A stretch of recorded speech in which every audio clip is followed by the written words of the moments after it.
Up, there we go. I'm sorry. I didn't have that. That was totally my bad. I just added myself to the stream, didn't unmute me. Anyway, James is not here. Thank you for joining me. We have a guest coming on in just like a minute here. And before we get there, no, I know I have like a little scratch on my head. I am not bleeding, so I already got a note, and I was like, no, it just came in. No, it's not active bleeding, so we're good.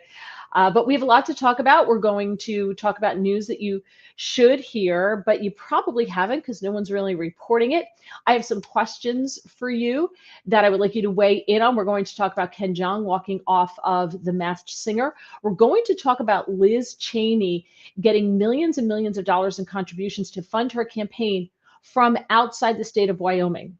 She's wildly unpopular among her constituents, but should people from outside of her state, Virginia being the #1 donor to her campaign, should they be allowed to get her elected when she's not even going to represent them? I know there's funky election laws. I don't know. I think we should talk about that. And then I just have some fun things to talk about. So I wanted to start off the news segment with my friend Jim. Jim is a huge Villanova fan. Hi, Jim. How you doing, Mary? Good to see you. I'm doing good. Good to see you. But before we go any further, I have to dress appropriately for this segment. Oh, since I am in mourning. I'm right there with you, Mary. Tough day today. So we're both very upset because Villanova's coach, Jay Wright, the hottest coach in basketball, he's gone. He left us and he has gone to nowhere. He's staying at Villanova though, right, Jim? Is he staying at Villanova? I keep hearing this, but he's in an unofficial capacity, and I have to take this off now because I can't breathe. He's in an unofficial capacity, correct? Well, first off, I won't weigh in on him being the hottest, but anyway, trust me, the man wears a suit like no else. Yes, he does indeed. Talk about bringing back double-breasted suits, right? Yes, my understanding is that he is going to remain at Villanova as a special assistant to the president, Father Peter Donahue. That is my understanding. What does that mean? He's not involved with the program anymore, right? I'm not sure what that means. I have my own thoughts on it. I'm not going to share them with you, but you would think normally with such news there'd be some other opportunity that he was pursuing, but that's really not the case. He's remaining with the university, which in my own head raises all kinds of questions as to why this is taking place. But who knows? But yes, he's remaining with the university, which I guess ultimately is good for the transition of all of it. So yeah. So were you surprised to see the coverage? I really, really was. I was surprised to see the coverage of Jay Wright, which was just, it was on Fox News. It was on MSNBC. I mean, of course, it was on ESPN and those. It was in the Chicago Tribune. It was in every publication. I was just shocked. Well, yeah. I mean, my first notice of it was a good friend of mine who likes to break my chops from time to time. And he's often done this to me. And he said, "Have you heard about Jay Wright?" And obviously my initial reaction was, "Oh, stop. I mean, enough already." But then as soon as that occurred, I started looking into social media and there it was. I mean, let's face it, the guy's an icon. I mean, he turned our school, our program into one of the greatest in the nation. Really, we were the model of college basketball for the last 10 years. And there he is. And yeah, all right, he is good looking. But yeah, he turned us into the model program to the point where we were being in discussions about us being one of the blue bloods together with, the likes of Kansas, Duke, right? Right. So, yeah. So it was a hard pill to swallow. But yeah, it soon became reality as I saw all these reports coming through, confirming what I, always knew would happen ultimately, but always hoped that it was well down the road. But here we are. I know. Well, I'm so upset. I have to share this with you. This is my let's see, can you see this? Yeah, here we go. What do we got? That's the flag outside of our house, because we have a flagpole with a yard arm, and we will have the American flag, the Villanova flag that you see there, but upright. And we have one that's not tattered that my husband was saving for next year. He's like, "Oh, this will be for next year." I'm like, I know. Don't know how often that's going to be flying. And then we have, of course, I had hanging behind me here during the tournament. I had the flag that has all the wins on it, like all of the NCAA wins, says national champions and everything. It has to be a pretty big flag, clearly. Yes, well, of course. And so I dug this one out today, and I texted you. I was like, I'm flying the Villanova flag at half staff. And Yeah. you thought it was very fitting, so I decided upside down because it's a signal of distress. Yeah. No, if I had a So flagpole, I might do something similar. Obviously, I'm having my own mourning process, but no, listen, ultimately, you knew the day was coming. I'm happy no, for you. no, no, no. I did not know the day was coming. Well, you're right. I mean, it's insane. I mean, like a month ago, we're, well, no, weeks ago, we're in the Final Four. There's all these discussions again about us being a blue blood program.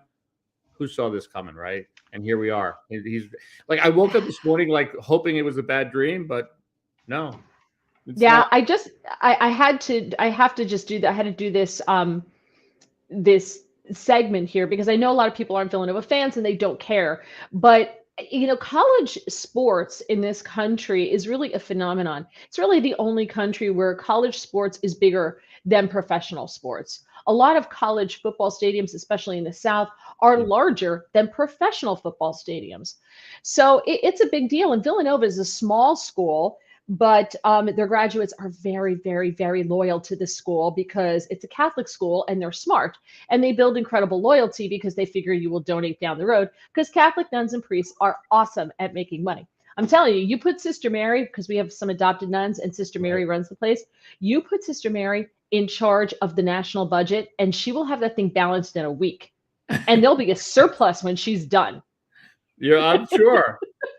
It's really a credit, and it's always a great source of pride for me. I mean, the school. We're an alumni. No, I'm sorry, we're a 6,000 undergrad. Right. Unlike these monster programs, and somehow we, through the greatness of Jay Wright, Raleigh Massimino before him, we Yep. just became a dynasty. And what I love most about Jay Wright is he's a He's classic. hot. His big mantra was, seriously, like what's more important about what takes place on the court, what takes place off the court. Yeah. And he developed men. And I think that was one of his greatest strengths in his recruiting. You're dealing with 17-year-old kids when they're being recruited. And he would come Yeah. out and talk to these moms and dads who are obviously concerned about their children, their kids. Right. And, they were left assured that they were going to a good place and with a man that really cared about them beyond what takes place on the four corners of a basketball court. So, And they're smart. He goes with a priest to visit the parents, right? So you he bring a sure priest with does. you. And I will tell you, unlike the Jesuits, the Augustinians suffer no fools. They put up with no BS.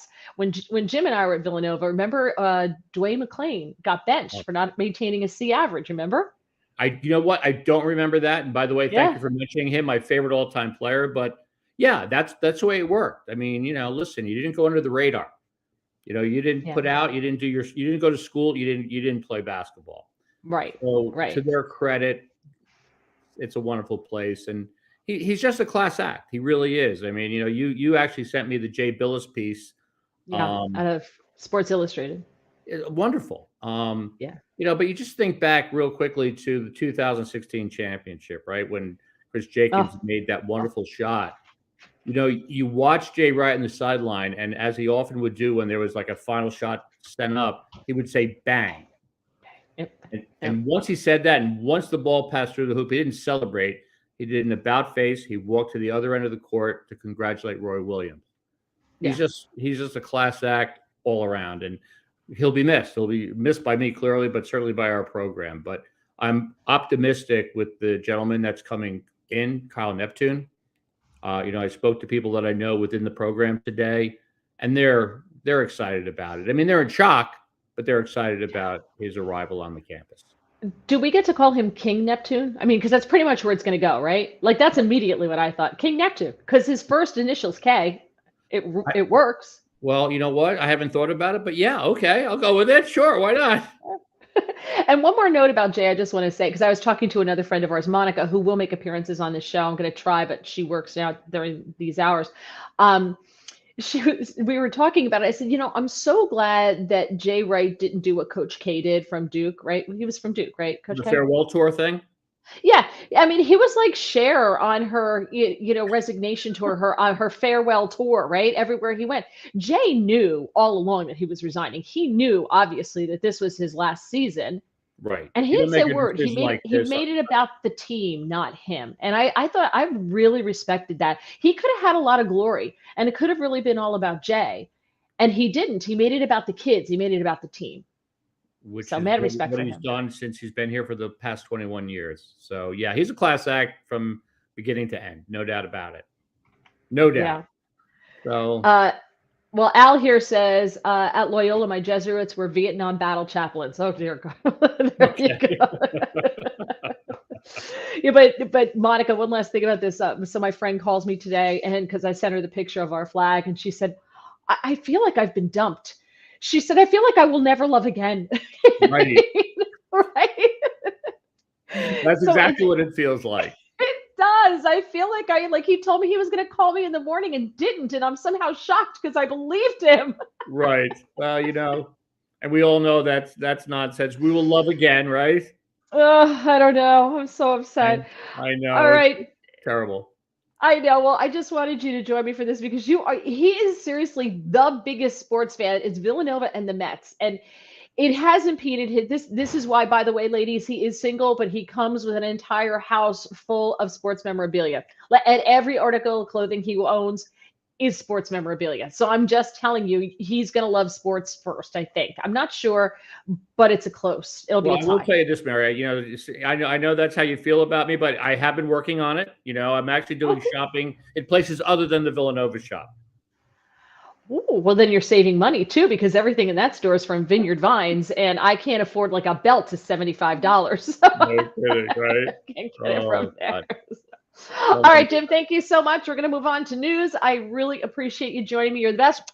Go Cats. Love you, Mary. You know that. Love you. Go Nova Nation. We'll We love talk it. soon. And Hopefully, we'll get together one of these days real soon. Love you. yeah, I've got to find something to do with my all right mugs. Monica bought me 4 of them. Now I got to figure something to do with them.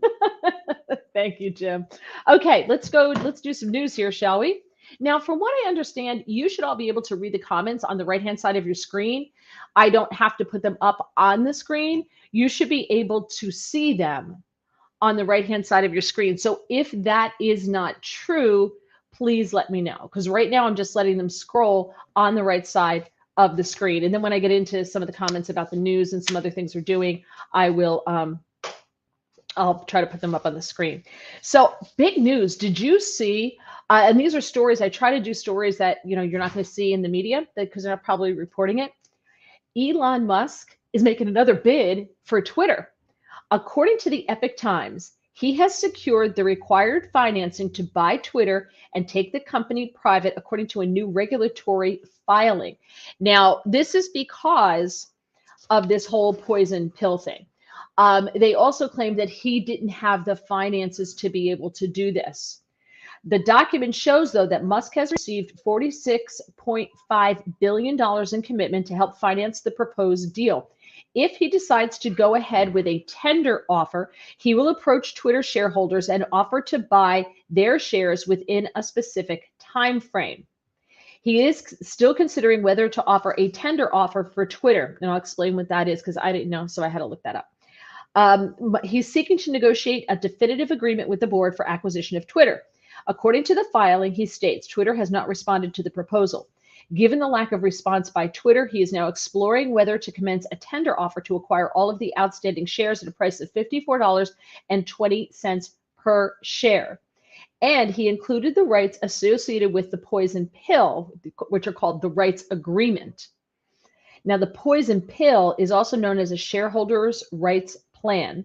It's used as a defense strategy to make his takeover more expensive and more difficult. So if you don't want this takeover, this is something that is an option for you as a board of a large company. If Musk reaches 15% ownership, the poison pill will be triggered. This will allow other stockholders to purchase additional shares at a discounted price. So that dilutes the value of Musk's shares of Twitter. So, but they also screw over the shareholders. So you're gonna be allowed to buy it at a discounted price. And I guess you just hope that Elon Musk is going to go away and Twitter shares are going to back up. But according to Goldman Sachs, they've rated Twitter a sell with a stock price of $30 per share. They don't rate it as a buy. So they're not looking at it as a good investment. And it is unlikely that the board will find any buyer who's willing to pay higher than Musk's offer because he's already paying above what it's worth. The shares are rated to be worth about $30 a share. He's offering to pay over $54 a share, $54.20 per share. Well, that's great if you're a stockholder and you know this is worth $30, but this guy's willing to give you $54. I would take with that guy. I'll take the $54, please, as opposed to the $30. But the board's in the middle and not allowing that to happen. So this latest funding offer, they say the funding information now can make it harder for the board to claim that he is not a serious bidder. So they say that they also say that the board may be using the whole poison pill thing as a tactic to boost the offer price, which it did work a little bit. He's paying a little bit more than he was going to pay before, offering a little bit more than he was offering before. Before he was offering $43 billion, and now he's offering $46.5 billion. That's another $3 billion. I saw, and I don't know if this is, I'd have to look and do the math, but I didn't bother. I saw a meme going around. I don't know if you saw it. It was the number of people in the world, how many billions Elon Musk is worth, and like he could give $1 million to every single person on the planet. He has enough money to do that. Again, didn't do the math, so don't quote me on that. But I saw that and I was like, I wonder if that's true. And I didn't really have time to do that today. Okay, let's move into the Biden, shall we? Because I got a couple Joe Biden stories. According to the New York Post. Now, do you remember we talked about the Secret Service and Hunter Biden and how they claim they can't find 3 years worth of Secret Service records when they were watching Hunter Biden, when he was a protectee, when his dad was vice president. Hunter Biden, was being followed by the Secret Service, and they kept him out of a lot of trouble, as we now know. They did a lot of covering up for Hunter. Can you imagine being on that detail? They're like, ugh, I gotta watch this guy, and he's in hotels rooms with illegal drugs and hookers, and they're like, yeah, me. But they apparently lost 3 years of records on Hunter Biden. They can't find them. The Secret Service, the Secret Service can't find them. Well, they also can't find, they apparently don't have any records of anyone who visited Joe Biden in Delaware. And I had said this before. I said there's no visitor logs in Delaware, which is why Joe Biden goes to Delaware every single weekend. He can meet with anyone he wants to. And they're going to want, there's no record of it there. Now, he's not the only president to do this. There's actually a law that was passed. Merrick Garland, in 2013, he was sitting on the Federal Appeals Court, and this Federal Appeals Court ruled on a 3-judge DC Circuit panel that the president's constitutional right to confidential communications means that the Freedom of Information Act doesn't apply to visitor logs that are kept by the Secret Service. So visitor logs kept by the White House are different, but not visitor logs kept by the Secret Service. And of course, the January 6th committee is blowing all of that up, and they're going after everything. President Trump has no secret, communications, nothing. They're going after everything. So Biden was at his residences in Wilmington and Rehoboth Beach about a quarter of all of his days during his first year in office. The Secret Service FOIA officer, Secret Freedom of Information Act officer, Kevin Terrell wrote in a response to the request that the Secret Service FOIA office searched all program offices that were likely to contain potentially responsive records, and no records were located. So instead of saying, no, we don't have to keep those records, because he's at his private residence, we don't have to keep those. He's like, yeah, we looked for them. We just can't find them. So to me, that kind of doesn't smell right. That to me doesn't really work. I don't know. Something does not smell right here about any of this. And the president's even talked to when he goes off script and he started telling stories. He talked about a friend who was at his house and just started talking about the price of hamburger and do you know how expensive it is? And so he's clearly talking policy, and who knows who's visiting him. right? So there's that. Secret Service can't find that. Okay, let's see. Now, this totally escaped the news cycle on Good Friday, and this is why. This is, they know, they do news dumps on Fridays, and a Friday before a holiday is the perfect time to do a news dump because nobody's paying attention. And they know that certain media outlets will cover for them and not report certain things. So when it comes to taxes, we always hear from the left that people have to start paying their fair share. And Joe Biden's talks about rich people who aren't paying any taxes at all. Turns out Joe Biden's one of those rich people who doesn't pay taxes. He doesn't pay his fair share, according to the Federalist who saw his tax returns.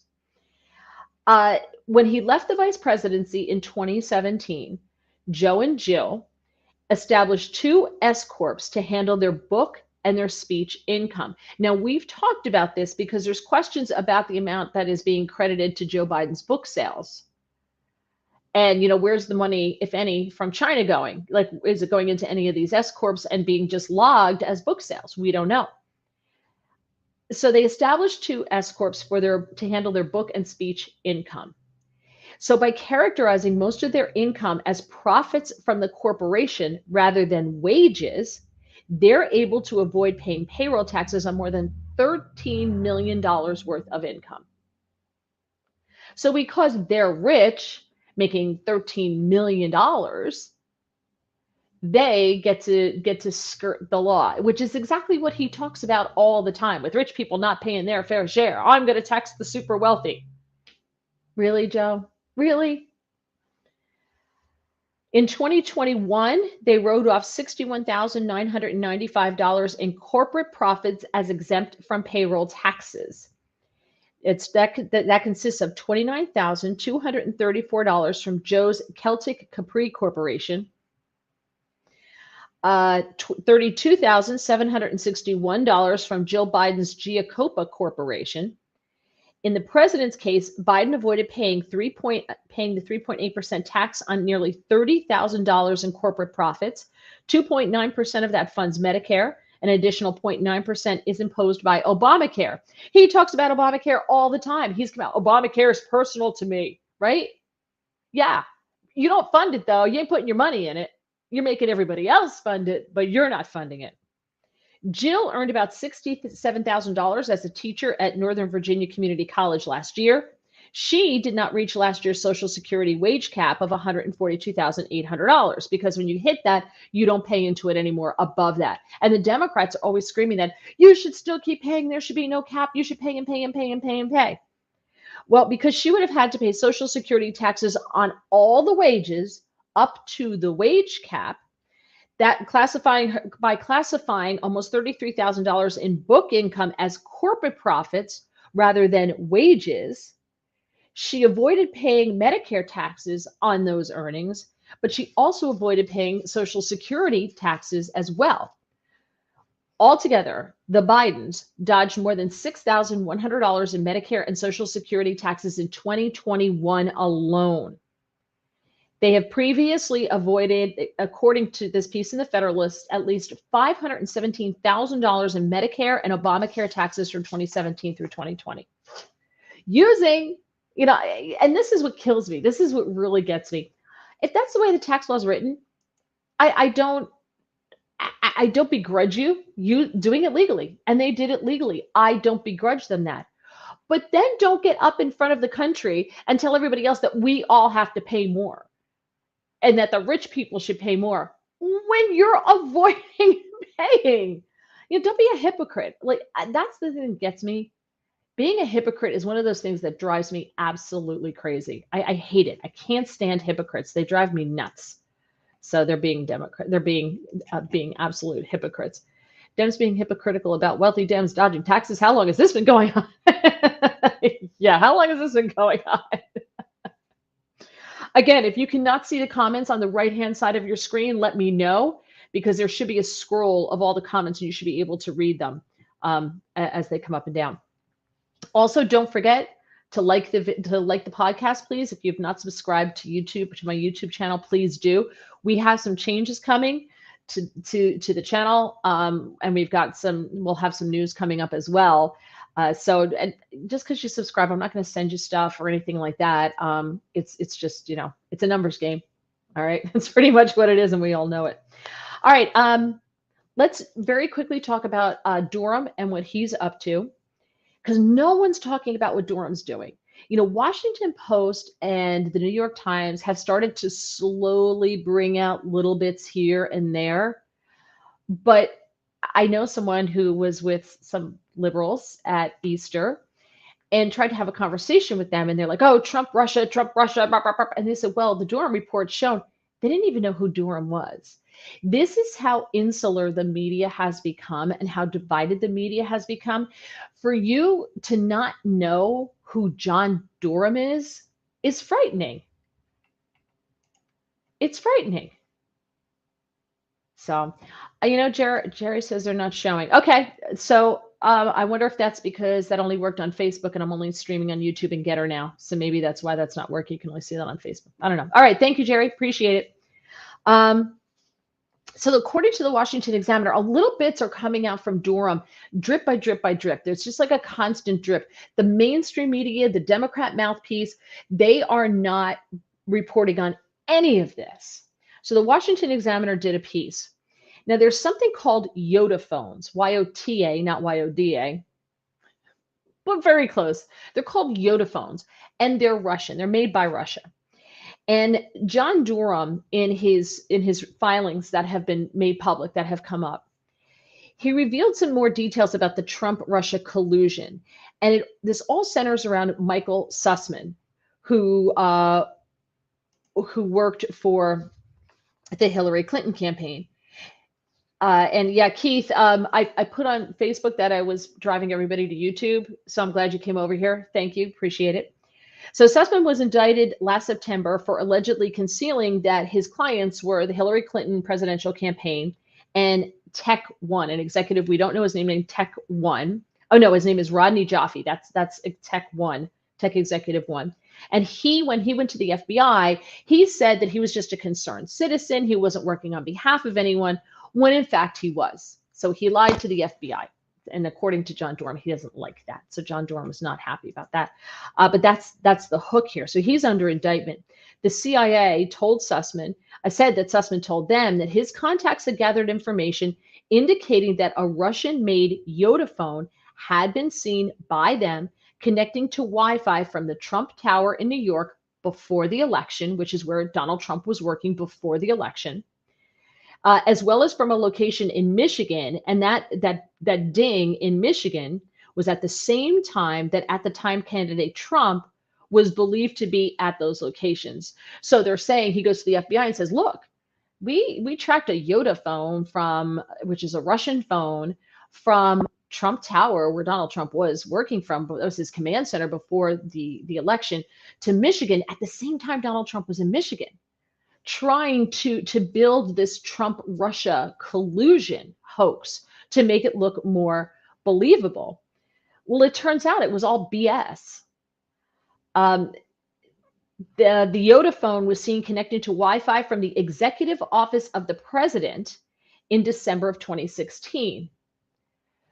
So that's when Donald Trump was at the executive office. Now, he wasn't inaugurated, obviously, until January 20th after the 2016 election. But they say it was from the executive office of the White House.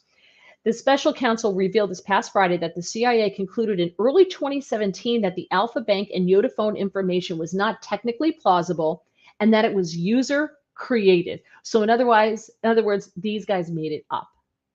It's just made up. There's nothing behind this. They came to us, they did this whole intricate web thing, web of lies, and it's just not feasible. And the CIA concluded this in 2017, but they let it play out. And I hope John Durham finds out who was responsible for not squashing this, for not coming forward and saying this is all BS. We indicted a president over this, but the CIA knew it was BS.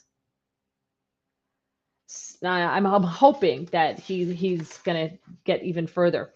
Let's see. And then they go on that he presented some thumb drives Durham is claiming that that Sussman's allegation was an intent to deceive the CIA and getting them to act on information that he knew was false and was on behalf of the Clinton administration, which he didn't tell the CIA.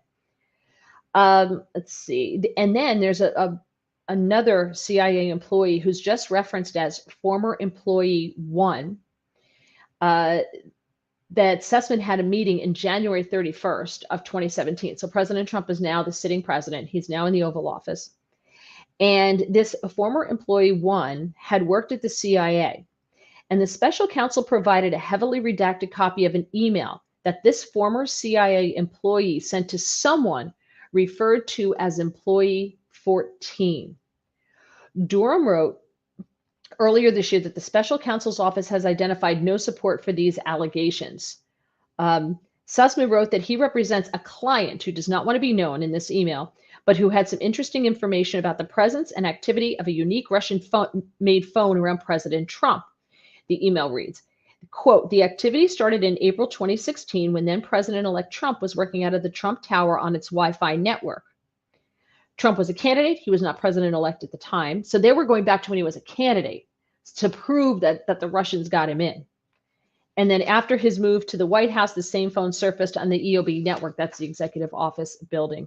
So it's a really interesting piece by the Washington Examiner. I highly recommend, if you're interested, you go see it because there's a lot in it. There's a lot to dig into. And I didn't want to get too deep in the weeds with you, but if you're interested, I highly recommend you go to the Washington Examiner. It was on Friday that it was in there, and it's a really, really excellent piece. I want to go over some very quickly while I still have a little bit of time here. You know what? I just have like some very quickly election stuff. Stacey Abrams is challenging having to present voter ID and citizenship checks to vote in Georgia, which is part of the law. But her expert witness got totally trashed by the defense in this. She's just a mess, and it was just great. She basically admitted that there's nothing a Republican can do that she would be okay with. And they just tore her into the ground. And she's an expert witness, to prove that Stacey Abrams' allegations about, suppressing the vote and everything are true. And they totally trashed her. So there goes Stacey Abrams' witness. They found suspicious election results in 2020 election in Montana, of all places. Now, I love Montana. We would love to move there someday, but unfortunately, it has become overrun with Californians who are fleeing the crap hole they created in California, and they're moving to Montana because it's a red state. So it has lower taxes. It had lower property prices. It was much more affordable. They've got good schools. It's not screwed up. And, all the hipsters are out there. It's just totally trashed a beautiful cowboy paradise and made it into what will probably become a hipster hellhole within, 5 years. They'll turn Montana blue and then wonder why it's all crapped up. But for Montana, which is went for Donald Trump by like 16.4%, for them to have problems and questions about vote count and envelopes and the number of envelopes versus the number that were counted versus what were supposedly logged. And, of course, video has been erased, even though it was supposed to be maintained and they didn't follow the rules. That scares the heck out of me. It really does. Because I think this is far more insidious than we realize. Like this is like a cancer, and it gets down in there. So you just see like the little bump on your head. You see a little bump here. Oh, like just a little thing, and then they open it up, and then it's like in your brain, and you didn't even know it was there.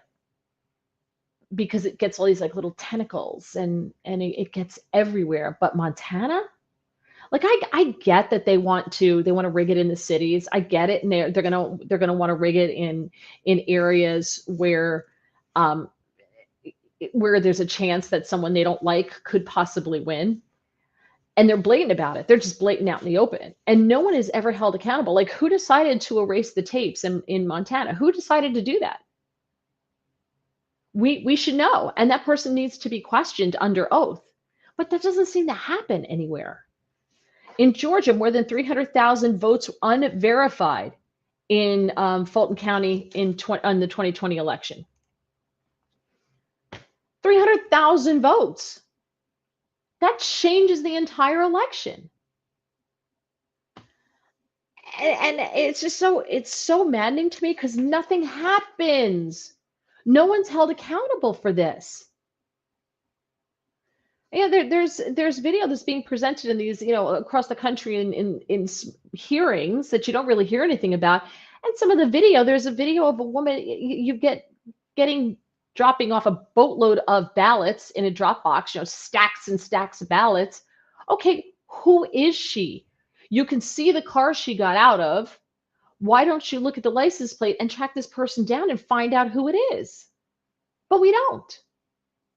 If that was a Trump supporter on January 6th, or an alleged Trump supporter on January 6th, that a grandma who was in, Statuary Hall taking pictures for her Facebook page to send to the grandchildren, they would send a 20-person SWAT team to her house to get her. But these people know we're not going to do anything about this. We're like, oh yeah, well, we should really change this for next time. How about you get the people who broke the law? Why don't we make examples of them instead of just saying, oh well, we're just going to monitor the drop boxes next time? These were drop boxes that were monitored where people were dumping stacks of ballots in them. It's just madness to me. And where's the GOP? Where are the Republicans on this? Where are they? This is part of this is why I have to every now and then pop a Valium. I'm just saying. I'm kidding. Yeah, because when you think about this stuff, you can make yourself crazy because the GOP does nothing. Nothing. Yeah, you're right. You're right, Al. It's a very well-run operation. It's very scary. Okay, so I want to ask you, and you can leave your comments, just type your comments in. So I told you a little bit in the beginning. Oh, and coming up, we're going to talk about a birthday party lawsuit and Lucky Charms. And if I have time to get to it, we'll also talk about, people complaining about a black man wearing blackface. It's great. All right, so we talked about this a little bit. Liz Cheney is not popular in Wyoming at all. That she is not a member of the Wyoming GOP. They booted her out. She and Adam Kinzinger, who he's constantly crying. That man is such a beta male. He is always crying. I like a sensitive man. I like a man who can show his emotions. But just like a woman, it's got to be appropriate. Now, I don't know, women get free pass sometimes, to show their emotions because we're more emotional than men. But a man who can cry at the appropriate time, I think it's very healthy, and I'm okay with that. But I don't like Adam Kinzinger. He just cries all the time. So Liz Cheney has raised more than $10 million in fundraising. She raised more than $2.3 million this year alone. And I'm going to tell you how she did it. But here's the thing. How do you feel about people in Virginia at a fundraiser for Liz Cheney, who's going to represent the people from Wyoming? I don't like it. And I know it gets even deeper than that, because if you just donate to the RNC or just donate to the DNC, which I have to think you're insane if you do either one, but you do you. But if you do, I get that they can pour money into the campaign. Now, the Democrats do. The Democrats will pour money into a campaign to try to flip a seat red. They will do that. Flip a seat blue. Republicans will not. You have to get elected before the Republicans will help you.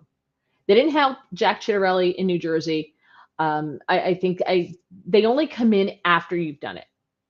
It's kind of like in our industry in television and in radio. A lot of times you have to have a gig before you can get an agent, which doesn't make any sense. Or when you're going for your first job, like nobody wants to take you because you don't have any experience. Like you have to have experience. You're like, but how do I get experience if I can't get a job because I need experience to get the job? And that to me, so I get it. I understand that if you donate to the national, they're going to pour money into campaigns around the country. But having fundraisers in Virginia for Liz Cheney specifically, I just don't think that should be allowed. And that's just me. And I know it's probably an unpopular opinion. But if you want to give me your opinion, please write it here in the comments. So here, according to Politico's playbook, she raised more than $2.3 million this year alone. Her campaign war chest is $6.8 million in cash on hand 4 months before the contest, okay? In previous cycles, it was common for Cheney to raise a few $100,000 in a quarter, mostly from Wyoming residents. And this, again, is according to Politico Playbook. But with the national attention that her race has received, money is pouring into her from across the country. And Al, don't be too sure. Money talks. Money talks.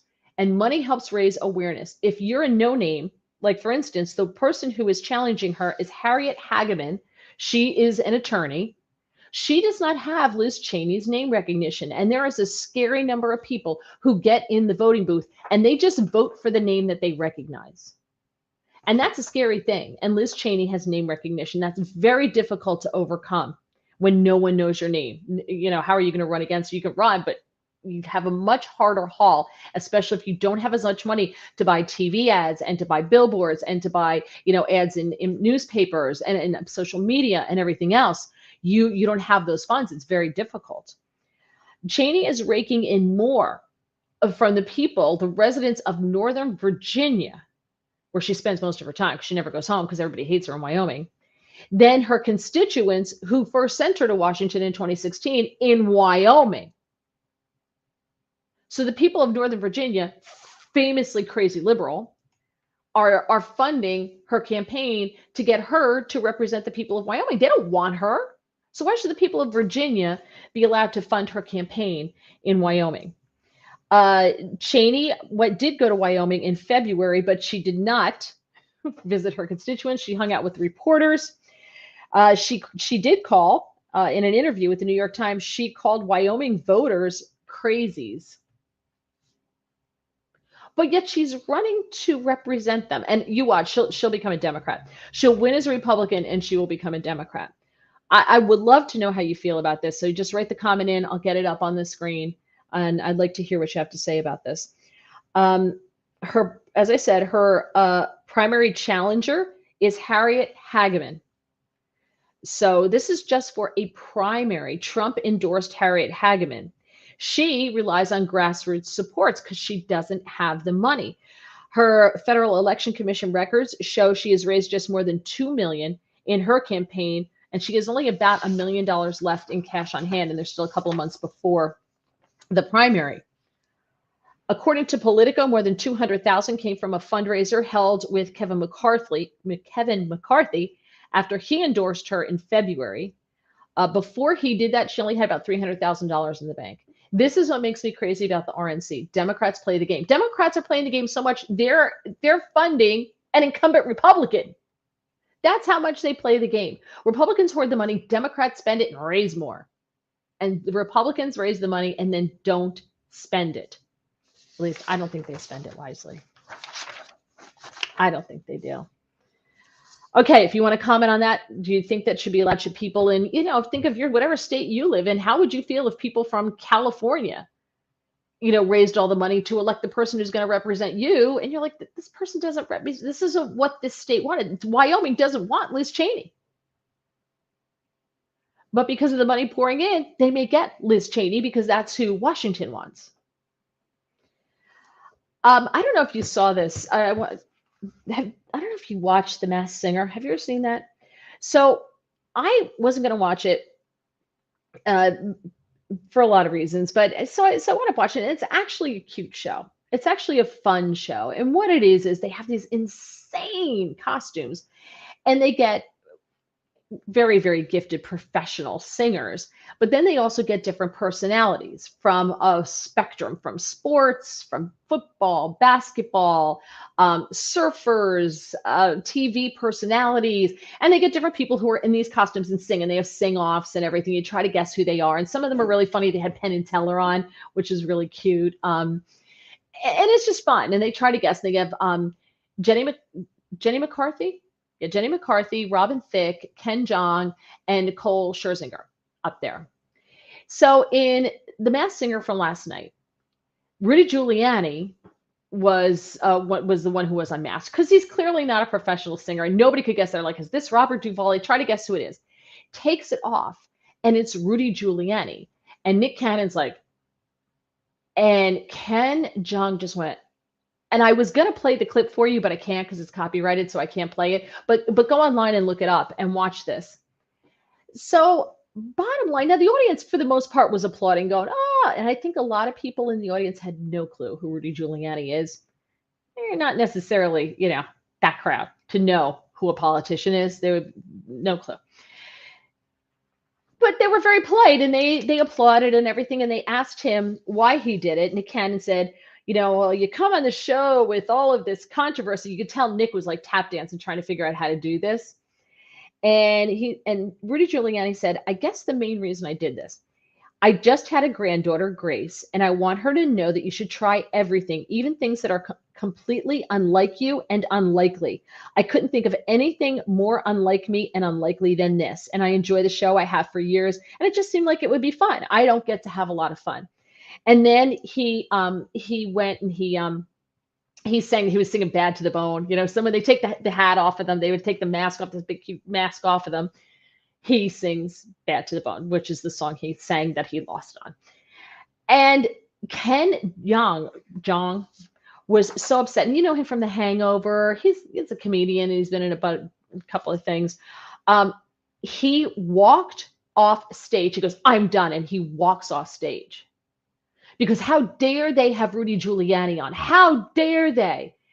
So social media went crazy. And it's amazing that the left just censors, Rudy Giuliani should be censored. How dare they have Rudy Giuliani on? He's a bad person. He doesn't have the right moral values.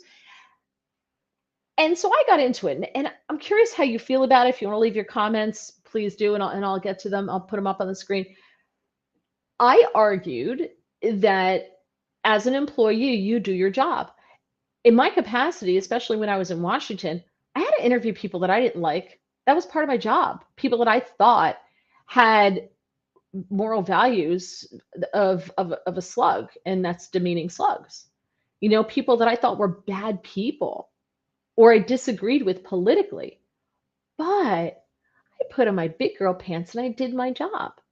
And I was a professional. Nicole, and there's questions as to whether Robin Thicke walked off or not, because you only see Nicole and Jenny McCarthy, who cheered him on and they were dancing while he was singing, and they did their job. They were professional. As far as I can tell, and I don't know about Robin Thicke, but Ken Jeong definitely, you talk about women being moody, Ken Jeong had a temper tantrum basically and walked off. He put the co-host Nick in a bad spot because now Nick's like, oh God, Ken left because he's having a temper tantrum. I've got a guest here, co-worker guest here. And it put Nick Cannon in a bad spot. It made the producers look foolish. And I just thought it was so unprofessional. And I think Ken should be fired. I really do. If you do your job, if you can't do your job, then don't take the gig. If you're so sensitive and so fragile that you can't see someone having fun that you disagree with because you don't like their politics, and you can't see them having fun, like that bothers you, there's something wrong with you. I really believe that there's something mentally wrong with you. And until you get therapy, don't come back to work. I don't know. And you can disagree with me, leave your comments, and I will, as I said, I will put them up on the screen. But that's definitely how I got them on social media today. I had fun with that on Twitter with some people. I was like, no, you can't do that. Well, I forget what they were saying, his morals, or I forget the word that they were using with me on Twitter, saying, well, he's a bad moral value or something. Well, who gets to decide that? If I think you're of bad moral value, do I just like walk away from you? Or if you're my coworker, I'm just not going to talk to you because I think you're a bad person. You have bad moral values because you disagree with me. So I'm just not going to talk to you. So one of them, I just put the definition of bigotry up, and it's everything this person's saying. You're a bigot, because everybody thinks bigot means racist. It's not. It's totally different. Look it up. And I got one of them that way. So, all right, if you leave your comments between now and the next couple of minutes when I am out of here. And don't forget, as I said, please like the podcast. Please subscribe if you have not done so. And, even if you miss it, or you want to come back, or you had to leave early, or got here late, you can always just watch it on YouTube at any time. This is another one. A guy in Kentucky, and I'm probably going to say something here that's going to get me in trouble. His name is, well, I'm not even going to give you his name. We'll call him the plaintiff because I don't want to get in trouble, but I'm probably going to get in trouble with my opinion here. Yeah, TDS is a mental illness and it is real. You are so right, Jerry. Absolutely. It's unbelievable. And I don't know what we do with them because they're really Trump broke their brains. He broke their brains. But then there's other things like this that I never saw. We never had any of this, maybe because I'm old. We never had any of this. But so the plaintiff in Kentucky says he went to his office manager at his building in August of 2019. And he said, my birthday's coming up. He went to the manager 5 days before, my birthday's coming up. I don't want my birthday celebrated in the office. They always have a cake and something like in the lunchroom because I don't want that because he has an anxiety disorder. And if he's the center of attention, like in a birthday party, it is, quote, a gross source of great stress for him. Now, that's where this should have ended. The people in the company should have had the good sense that God gives a 3-month-old golden retriever and should have not had the party. Say, okay, fine, we'll ignore you. We'll just ignore you. Great. That's the easiest solution of them all. We'll just ignore you. No. His birthday rolls around 5 days later, and they have a party in the lunchroom for the plaintiff.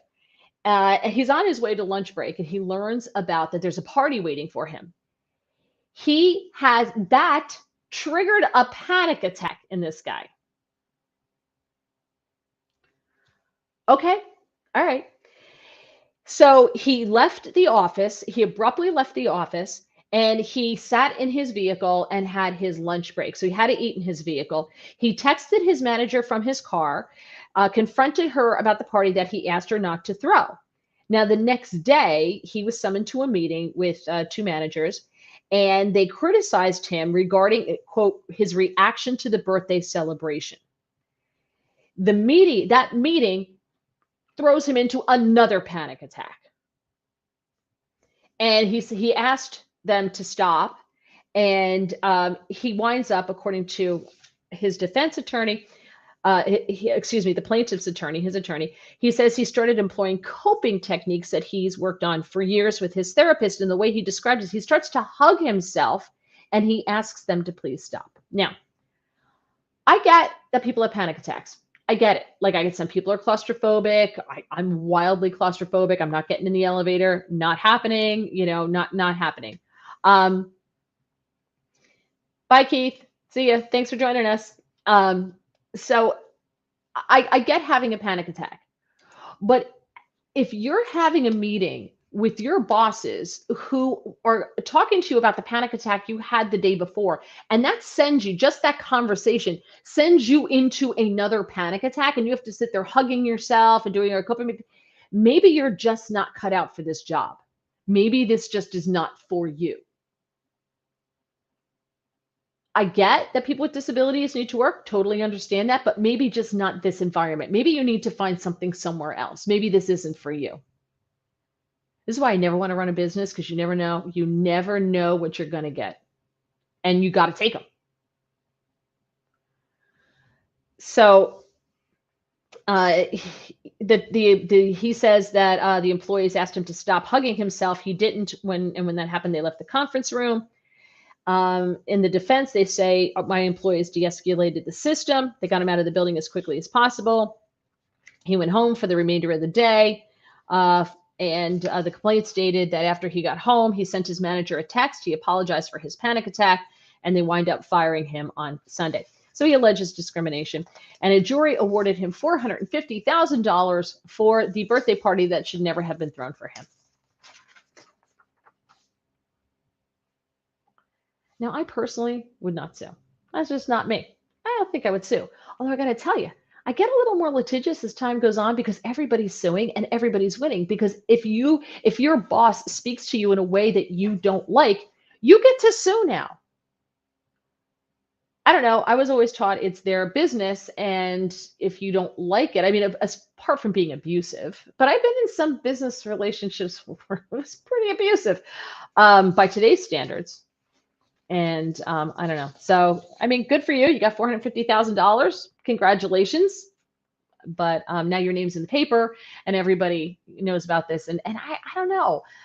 I don't think if you have a disability, you have to be embarrassed about it. Not at all. Not at all. And I love that we talk about mental health as part of our regular health. I think that's super, super, super important. But I also think that maybe sometimes we have to acknowledge that our disabilities prevent us from doing some jobs. And so you need to find a job that you can do that accommodates your disability, as opposed to forcing yourself into a job where your disability makes it hard for you to do your job and does not endear you to your coworkers. Because you're the guy who gets the extra time and everything else. You need all these accommodations. That doesn't make you popular at work. So maybe a little bit of the onus is on you to find a job that will that won't give you panic attacks because you get stressed out. That might be the other half of this. Okay. Lastly, and I'll save this one till next week because I don't want to keep you. I'm trying to do this in an hour. I have good news for you. I'd like to end the show with some good news. We started off with my very sad Villanova news with my black veil. A study from the Iowa State University has found that drinking wine is better for you than consuming beer or spirits. And the choice of wine will affect your health in different ways. Now, I am not a wine drinker. I don't like wine because I am allergic to wine. So I don't drink it. It's Russian roulette for me. I am allergic to sulfites and I'm not playing the game. So I never developed a taste for wine. I don't really like wine, but I do drink beer and I love bourbon. So I fall into the category of not healthy.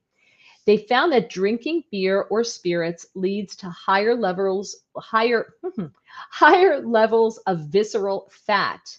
That is a more harmful variety of fat, and the visceral fat, according to studies, increases the risk of developing heart disease and other health complications. Visceral fat is different than the kind which builds up right under your skin, which is subcutaneous fat. Visceral fat wraps around the abdominal organs and is a lot harder to get rid of. So, yep, right here. This is where my beer and my bourbon's going, right here, and it's wrapping around my organs. Maybe I need to drink some wine to clear it out. The study, they studied nearly 2,000 white adults ranging from 40 to 80 years old, and they found that consuming wine did not lead to the same harmful buildup of visceral fat. In fact, drinking red wine contributed to adults having less visceral fat than their peers. Problem for me is I'm really allergic to red wine, like really allergic. They found that white wine appears to provide an additional health benefit in stronger bones. Older drinkers consuming white wine in moderation had higher bone mineral density than those opting for red wine or beer, which also may be good for me since, I still got this going on. Week 7.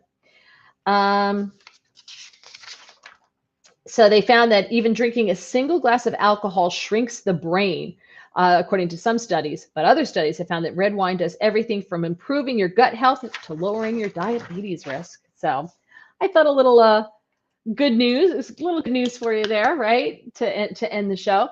So I'm going to start having more guests. And as I said, we've got some changes coming and we have some announcements coming. We're really trying to kick this into high gear. So please like the podcast, tell your friends about it. Al does all the time. Al's amazing. Thank you, Al, for doing that. As I said, like the podcast. And if you can, please subscribe to the channel. I would appreciate that. And I look forward to you joining me every week here. You guys you really do push me to do this. And without you, I probably would not be doing this at all. So thank you. I do appreciate you. And have a great week. I will see you here next Thursday, 7 o'clock. Thank you so much for joining me. Bye. Have a good day. Oh, wait, I got to go to here. And we're out.